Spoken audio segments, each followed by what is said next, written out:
Steve Jobs. It is 1958. IBM passes up the chance to buy a young fledgling company that has invented a new technology called xerography. 2 years later, Xerox is born, and IBM has been kicking themselves ever since. It is 10 years later, the late 60s. Digital Equipment, DEC, and others invent the mini-computer.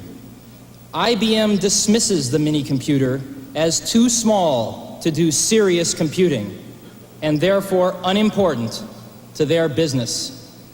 DEC grows to become a multi-hundred-million-dollar corporation before IBM finally enters the mini-computer market. It is now 10 years later, the late 70s. In 1977, Apple, a young, fledgling company on the West Coast, invents the Apple II, the first personal computer as we know it today.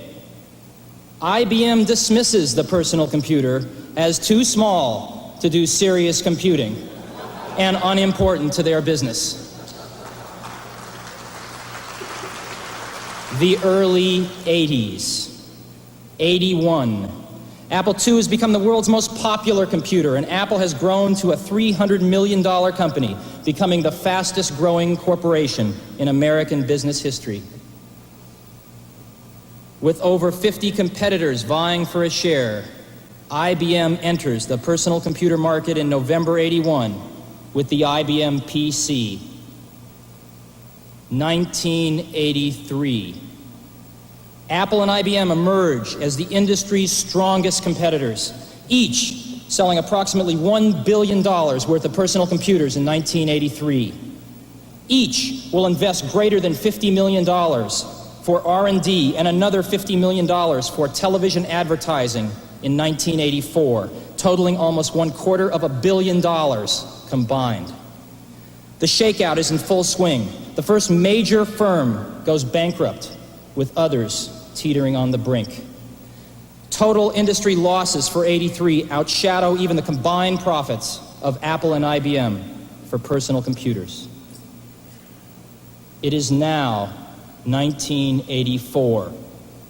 It appears IBM wants it all. Apple is perceived to be the only hope to offer IBM a run for its money. Dealers, initially welcoming IBM with open arms, now fear an IBM-dominated and controlled future. They are increasingly and desperately turning back to Apple as the only force that can ensure their future freedom.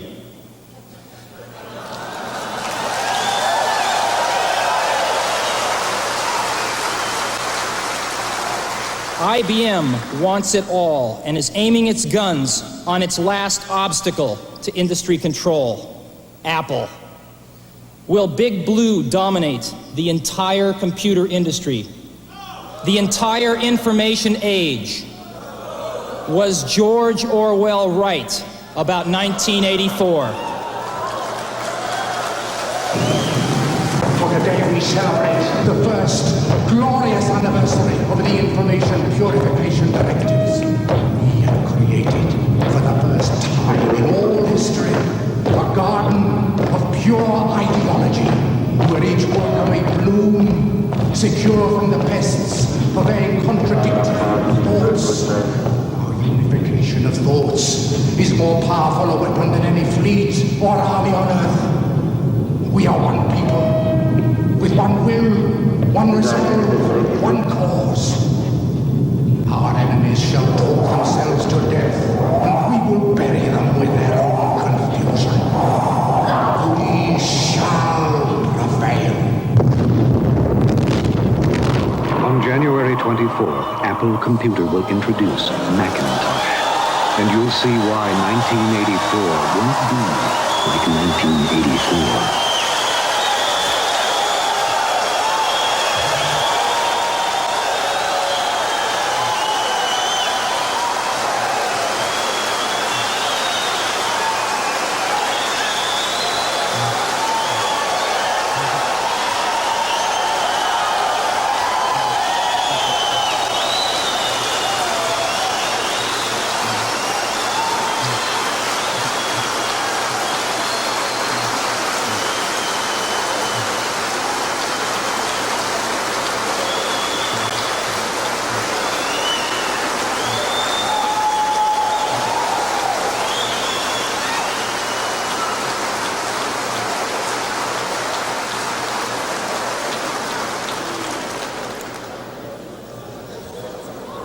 That ad is going to run 1 week before Macintosh is introduced.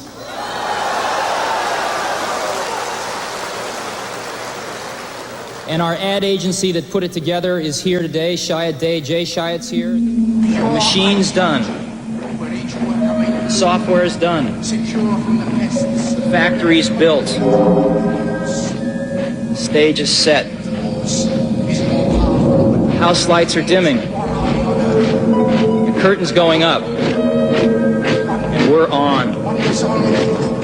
Let's go do it again. Let's show them why 1984 won't be like 1984. Invited here today 3 industry experts to have a panel discussion on software.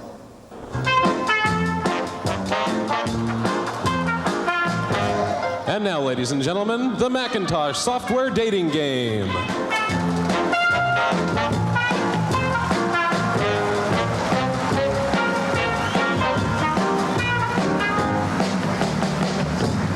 Welcome to the Macintosh software dating game.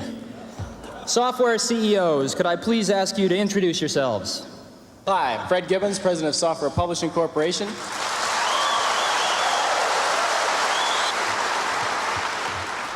Hi, I'm Mitch Kapor, President of Lotus. We do a product called 123. My name is Bill Gates. I'm Chairman of Microsoft. And during 1984, Microsoft expects to get half of its revenues from Macintosh software.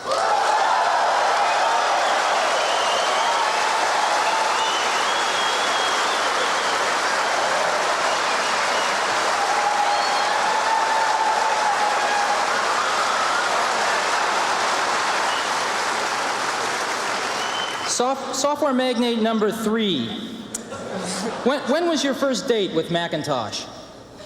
We've been working with the Mac for almost 2 years now, and we put some of our really good people on it. Software CEO number 3. Will Macintosh be the 3rd industry standard? Well, to create a new standard, it takes something that's not just a little bit different. It takes something that's really new and really captures people's imagination. And the Macintosh, of all the machines I've ever seen, is the only one that meets that standard.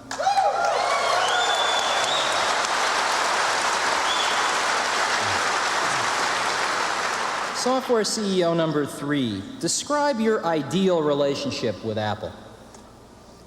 Well, we'll be selling our software independently. So the key thing is that Apple gets a lot of consistent standard machines out there quickly. Well, sorry, Steve, time's up. We'd like to give Steve a few moments to decide today's winner.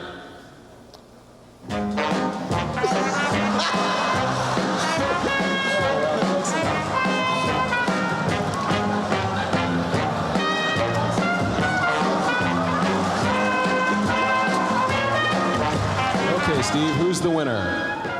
Apple's are red, IBM's blue. If Mac's going to be the 3rd milestone, I need all of you.